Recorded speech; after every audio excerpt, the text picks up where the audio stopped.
20 წლის როცა ვიყავი, ბარისტად მუშაობდი, ჯერ სანამ ტელევიზია და ყველაფერი იქნებოდა, ბარისტად მუშაობდი ერთ-ერთ ადგილას და რაღაცა ერთ-ერთ წიგნში, მე მგონი ბრაიან ტრესის მიზნები თუ რაღაცა ეგეთი იყო, ეწერა რომ ვიზუალიზაციას და მიზნების ჩამოწერასო მაგარი შედეგები აქვს რა. და იმის უფროსი რწყავდა ხოლმე რაღაც ყვავილებს, რომელიც ადგილზე ქონდა რა და ხანდახან მემავალებდა ხოლმე და მაგრამ ეზარებოდა და მეთქი რაღაცა უნდა დავწერო არ მცალია თქო რა, ანუ ეგ მოვიმიზიაზე და ანუ დავჯექი და გავავსე ის თაბახის ფურცელი. აკურატ გაიქცა, ეგ არის ის ხირო ყიდის. თაბახის ფურცელი გავავსე ჩემი მიზნებით, რომელიც მინდოდა რა 25 წლის რო ვიქნებოდი, შემესრულებინა რა.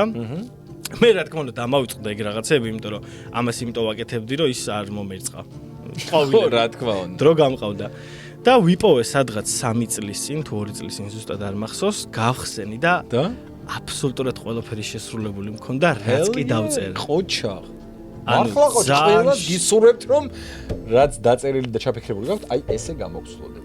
როგორი შოკი მქონდა, იცი? და მე მივხვდი რომ აი მაგის ახსნა არის, რომ შენი ტვინი რაღაც კონკრეტულ მიზნებს რო დაუსახავ და ამას ჩამოწერ და ძალიან კონკრეტულ რაღაცებს დაწერ, მე შინაგანად სული მომხსნებშია და იმ გზისკენ მიდის ალბათ. მე რო ეგენ ჩამოწერო საუბრობდოდ დამიჭერენ მეორად. გამარჯობა, მე ვარ ლევან თაგიაშვილი და კიდევ ერთი პოდკასტის YouTube-ზე.